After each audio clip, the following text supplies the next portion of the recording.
ہیں. لیکن جو ہماری ذمہ داری ہے وہ تو پہلی یہی تھی نا، قرآن آنے سے پہلے یا وحی آنے سے پہلے، کہ ارد گرد دیکھیں، اپنے اندر دیکھیں. ریحان بھائی، میں یقین جانے، میں اور میری بیگم یہاں پہ روز، کیونکہ ہمارا ذرا اپارٹمنٹ جو ہے وہ ایک اونچی جگہ پہ ہے، روز ہم سن رائز اور سن سیٹ جو ہے وہ دیکھتے ہیں. اس کے اندر جو رنگ ہوتے ہیں، اس کے اندر ہر دن جو ایک خوبصورتی ہوتی ہے. یعنی کہ میرے لیے تو صرف سن سیٹ اور سن رائز دیکھنے سے ہی اس اللہ تعالیٰ کا، اس خدا کا تعارف مل جاتا ہے مجھے، کہ جو ہستی یہ خوبصورتی تخلیق کرتی ہے، کر سکتی ہے، جو ہستی، اور سامنے پھول بھی لگے ہوئے ہیں، کچھ ایک گارڈن بھی ہے، وہ پھول کو دیکھ کے ہی مطلب وہی تعارف بہت ہے کہ جو ہستی یہ بنا سکتی ہے وہ ہرگز وہ والی ہستی نہیں ہے جو دنیا میکسیمم میجورٹی ہمیں تعارف دیتی ہے. یہ تو بہت خوبصورت ہستی ہے، سٹل.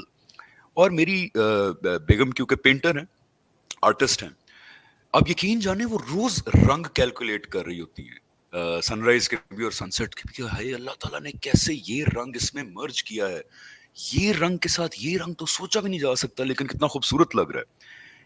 یہ والی ہستی قرآن کو جب آپ دیکھتے ہیں تو کیا وہی ہستی ہی ملتی ہے ہمیں جو ہمیں نیچر میں نظر آتی ہے، جو ہمیں ہماری نعمتوں کے اعتبار سے جو ہستی کا تعارف ہوتا ہے، کیا وہی قرآن کے اندر ہے؟ کیونکہ بتایا تو کچھ برعکس جاتا ہے کہ وہ تو بس بیٹھے ہیں اوپر، ہاتھ میں ڈنڈا ہے اور پھینٹی لگانے کے لیے تیار ہیں ساروں کی. وہ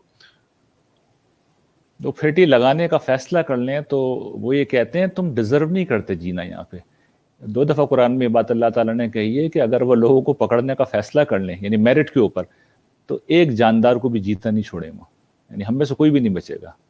اللہ تعالیٰ کی عظمت اتنی زیادہ ہے، اس کی طاقت اتنی زیادہ ہے، اس کی جو عظمت کا حق ادا کرنا ہے وہ اتنا غیر معمولی کام ہے. اور جس درجے کی ہم اس سے غفلت کرتے ہیں، جو سرکشی، جو گناہ، جو نافرمانی، جو معصیت ہم سے ہوتی ہے، ہم ایگزسٹ کرنا ڈیزرو نہیں کرتے، ہمارا حق نہیں ہے. یعنی ہمیں اگلے لمحے میں فنا ہو جانا چاہیے، لیکن اللہ تعالیٰ یہ کام نہیں کر رہے. تو یہ بات سمجھ لیجئے کہ ایک طرف تو اس کی رحمت ہے، اس کی عنایت ہے، لیکن ساتھ ساتھ وہ بہت بلند بھی ہے. یعنی قرآن مجید نے اس کا اپنا جب تعارف کرایا اللہ تعالیٰ نے، تو جو کئی مقامات ہیں، لیکن ایک مقام ایسا ہے جہاں پر اللہ تعالیٰ نے اپنی بیشتر صفات کو، یا جو مین اہم صفات ہیں، ان کو بیان کر دیا ہے، اور وہ سورہ حشر کا آخری مقام ہے. وہاں چونکہ یہ زیر بحث آیا ہے کہ جو اللہ کو بھول جاتے ہیں، اللہ تعالیٰ پھر ان کو ان کی حقیقت بھلا دیتے ہیں. تو پھر وہ بتایا ہے کہ اللہ کون ہو، وہ اللہ الذی لا الہ الا هو عالم الغیب والشہادۃ هو الرحمن الرحیم. یعنی اس کا پہلا تعارف اللہ تعالیٰ یہ کرتے ہیں کہ وہ بلند ہستی وہ ہے جس کے سوا کوئی معبود نہیں، جس کے سوا کوئی الہ نہیں. الہ دیکھیں کس ہستی کو کہتے ہیں، وہ ہستی جس کے متعلق آپ کو یقین ہے کہ آپ کو وہ سب کچھ دے گا، لیکن کس طرح دے گا یہ آپ کی عقل سے ماورا ہوتا ہے. تو آپ حیران رہ جاتے ہیں اس کی بے پناہ طاقت سے، اس کی بے پناہ قدرت سے، اس کے بے پناہ علم سے. تو یہ اللہ تعالیٰ کا پہلا تعارف کرایا گیا ہے کہ وہ ہے اللہ تعالیٰ جو الہ ہے، جو اللہ ہے کہ اس کے سوا کوئی معبود نہیں، وہ رحمان و رحیم ہے. اور اس کے متعلق میں پچھلی دفعہ عرض کر چکا ہوں کہ رحمان وہ ہستی ہے کہ جس کی رحمت جوش میں آئے ہوئے سمندر کی طرح ہوتی ہے، اور جس کی جو رحمانیت کا مطلب یہ ہے کہ جوش میں ہی نہیں آئی ہوئی، بلکہ اس کو تسلسل بھی ہے، دوام بھی ہے. وہ ایک دفعہ نہیں دینے والا، بلکہ دیتا رہتا ہے، مستقل دیتا رہتا ہے. اور پھر یہ ہے کہ وہ ہر چیز کا علم رکھتا ہے، ہر چیز اس کے نالج میں رہتی ہے. اور یہ بڑی اہم بات ہے. اس کی وجہ یہ ہے کہ انسانوں میں جتنی بھی بے خوفی پیدا ہوتی ہے، وہ اسی خیال سے پیدا ہوتی ہے کہ اللہ تعالیٰ کو تو کچھ پتہ نہیں. اچھا، جتنی مایوسی پیدا ہوتی ہے وہ بھی یہاں سے پتہ ہوتی ہے کہ اللہ تعالیٰ کو پتہ نہیں علم ہے یا نہیں ہے. تو یہ بتاتے ہیں کہ عالم الغیب والشہادہ، کہ وہ جو ظاہر ہے تمہارے لیے وہ بھی، اور جو تمہارے لیے غیب میں سب کا جاننے والا ہے. پھر جو اگلی بات وہ اپنے حوالے سے کہتے ہیں، هو اللہ الذی لا الہ الا هو الملک القدوس. اب یہ اللہ تعالیٰ سمجھ لیجئے کہ اپنا جب تعارف آگے بڑھا رہے ہیں تو اس میں انہوں نے پہلی بات ہی بیان کی ہے کہ وہ الملک ہے، اور ساتھ میں کہا گیا ہے کہ وہ قدوس ہیں. یہ دونوں چیزیں بڑی اہم ہیں، اس کو سمجھ لیجئے. یعنی اللہ تعالیٰ کے تصور کے متعلق ایک توازن ہے جو ہمیشہ باقی رہنا چاہیے. یعنی اس توازن میں ایک طرف تو خدا کی عظمت کا احساس، یعنی خدا کی عظمت کا احساس آپ کے اوپر اتنا ہو جائے کہ آپ اس کی رحمت کو بھول جائیں، اور دوسری طرف آپ کے اوپر اس کی رحمت کا احساس اتنا غالب آ جائے کہ آپ اس کی عظمت کو بھول جائیں. یہ دونوں چیزیں نہیں ہونی چاہیے. تو الملک القدوس دونوں چیزوں کو کور کرتا ہے. یعنی ایک طرف تو وہ بادشاہ ہے ملک کا مطلب یہ ہے کہ سب اس کی رعایا ہیں، سب اس کے ماتحت ہیں، سب اس کی ملکیت ہیں، وہ سب کا مالک ہے، ہر چیز اس کے ہاتھ میں. اور وہ ظاہر بات ہے کہ جس کائنات میں ہم جیتے ہیں اس کائنات کا بھی مالک ہے، اس کا بھی بادشاہ ہے. تو جو رب اس پوری کائنات کا بادشاہ ہو، یعنی ہمارے یہاں کیا ہوتا ہے کہ ایک شخص اگر پرائم منسٹر ہے تو آپ کبھی پرائم منسٹر سے ملنے جائیں تو اس کا ایک بہرحال روب ہوتا ہے، اس کا ایک اثر ہوتا ہے. آپ اگر کسی ملک کے بادشاہ سے ملنے جائیں، پریزیڈنٹ سے ملنے جائیں، تو ایک شخصیت کے اوپر ایک اثر پڑتا ہے، اس کا روب پڑتا ہے. حالانکہ وہ بیچارہ کچھ بھی نہیں ہوتا، یعنی وہ کچھ بھی نہیں ہوتا، اس کو تو عوام منتخب کرتے ہیں، عوام معزول کر دیتے ہیں. یہ چلیں فرض کر لیں کوئی بادشاہ بھی ہے تو اس کو تو ایک گولی ماری جائے تو وہ بیچارہ مر جائے گا، اس کی حکومت تو دوسروں کی محتاج ہوتی ہے. اللہ تعالیٰ کی بادشاہی تو وہ ہے کہ جس میں وہ کسی کا محتاج ہی نہیں ہے، اس کے پاس اتنی طاقت ہے کہ جس کی کوئی حد ہی نہیں ہے، اتنی قدرت ہے کہ جس کی کوئی حد نہیں ہے. تو اس کی بادشاہی کوئی چھوٹی بادشاہی نہیں ہے. کائنات جس خدا کا تعارف کرا رہی ہے اس کی بادشاہی بے پناہ عظیم ہے، لیکن وہ ساتھ میں القدوس بھی ہے. قدوس ہونے کا مطلب کیا ہے؟ ایک ایسی ہستی کہ جو سب کچھ کرنے کی طاقت رکھتی ہے، جو ہر چیز پر قدرت رکھتی ہے، لیکن جب بھی کچھ کرتی ہے تو اس سے برکتوں کا ظہور ہوتا ہے، اس سے خیر کا ظہور ہوتا ہے. تو یہ دونوں چیزوں کو اللہ تعالیٰ نے ملا کے بتا دیا کہ وہ الملک بھی ہے، وہ کائنات کا بادشاہ بھی ہے، لیکن جب وہ کچھ کرتا ہے تو اصل میں برکتوں کا ظہور ہوتا ہے، فیضان جاری ہوتا ہے، بخشش جاری ہوتی ہے، عطا ہوتی ہے جو کسی کو مل رہی ہوتی ہے. دیکھیے یہ عطا کیسی ہے، اس کو بھی میں ذرا سمجھاؤں کہ اللہ تعالیٰ، جیسا کہ میں نے شروع میں عرض کیا تھا، هو الاول والآخر، وہی اول ہے وہی آخر ہے، یعنی وہ ہمیشہ سے رہے گا، ہمیشہ رہے گا. اسے کسی کی ضرورت نہیں تھی کہ وہ پیدا کرے کسی کو، لیکن اس نے مخلوقات پر یہ احسان کیا کہ انہیں وجود بخشا. دیکھیے وجود کیسی بڑی نعمت ہے، اس کا اگر اندازہ کرنا ہو تو موت کا ذرا تصور کیجئے. ہم میں سے کون شخص مرنا چاہے گا؟ حالانکہ ہمیں معلوم ہے کہ یہ موت فنا کا نام نہیں ہے، یعنی ایک عارضی وقفہ پھر زندہ ہو جائیں گے، لیکن ہم میں سے کوئی بھی مرنا نہیں چاہتا. یعنی موت اگر آ جائے تو ہم گھبرا جاتے ہیں، ہمارے کسی عزیز کو بھی آ جائے تو اس سے زیادہ بری چیز ہماری زندگی میں کوئی نہیں. اس کا مطلب یہ کہ ہم وجود کو، ہم زندگی کو کتنا عزیز رکھتے ہیں. یہ زندگی سے ہماری محبت کا اظہار ہے. یہ زندگی کس نے دی ہے؟ یہ وجود کس نے دی ہے؟ وجود اللہ کے سوا کسی کا حق نہیں ہے. وہی الحی القیوم ہے، وہی ہے جو اصل میں زندہ ہے، وہی ہے جو اپنی ذات میں زندہ ہے اور اپنی ذات کے اندر ہی باقی رہتا ہے. اسے کسی کے سہارے کی ضرورت نہیں ہے، وہ اپنی ذات میں کافی ہے. لیکن وہ دوسروں کو زندگی دیتا ہے، جو خود بھی زندہ ہے اور دوسروں کو زندگی دیتا ہے، جو اپنے سہارے پر خود قائم ہے اور دوسروں کو بھی تھامے ہوئے ہیں، انہیں بھی سہارا دے رہا ہے. تو اس نے مجھے اور آپ کو وجود کی نعمت دی ہے، یہ ساری مخلوقات کو اس نے دی ہے. اس کے بعد جو اس نے اگلا ہم پہ احسان کیا ہے، ہم انسانوں پر، وہ تو ایسا احسان ہے کہ یقین کریں کہ اگر اس کا شعور ہو جائے تو پوری زندگی ہم سجدے سے سر نہ اٹھائیں. یعنی اس نے یہ فیصلہ کیا کہ یہ جو پوری کائنات میں نے بنائی ہے، یہ جو 7 آسمان اس نے قرآن مجید میں آتا ہے کہ اس نے بنائے ہیں، ان میں ان جیسی زمینیں بھی ہیں، تو یہ ساری کائنات بنا کر اس نے انعام کے طور پر ایک مخلوق کو دینے کا فیصلہ کیا، اور اس کے لیے میرا اور آپ کا انتخاب کیا گیا ہے. ہمیں یہ اپورچونٹی دی گئی ہے. ہمارے پاس ایک ایسی عظیم اپورچونٹی ہے کہ ہمیں نہ صرف وجود ملا ہے، بلکہ اگر ہم نے غیب میں رہتے ہوئے خدا سے صحیح تعلق، یعنی بندگی کا تعلق، محبت کا تعلق قائم کر لیا، تو انعام کے طور پہ اللہ تعالیٰ اس پوری کائنات کا ہمیں بادشاہ بنانے جا رہے ہیں. قرآن مجید اصل میں اسی منصوبے کا بیان ہے، اور اس لیے قرآن مجید کے بارے میں اللہ تعالیٰ نے جو تبصرہ کیا ہے وہ یہ کیا ہے کہ وَفِي ذَلِكَ فَلْيَفْرَحُوا، یہ وہ چیز ہے جس پہ تم خوشیاں مناؤ. هُوَ خَيْرٌ مِّمَّا يَجْمَعُونَ، یہ جو تم دنیا جمع کر رہے ہو نا، اس سے بہت بہتر ہے قرآن. کیوں بہتر ہے؟ اس لیے کہ قرآن خزانے کا نقشہ ہے، یہ بادشاہی کو حاصل کرنے کا، اس کو پانے کا ذریعہ ہے. قرآن مجید سے اگر آپ نے خدا کی بندگی کا طریقہ پا لیا تو یاد رکھیے یہ بندے بہت جلد کائنات کے بادشاہ بنائے جانے والے ہیں.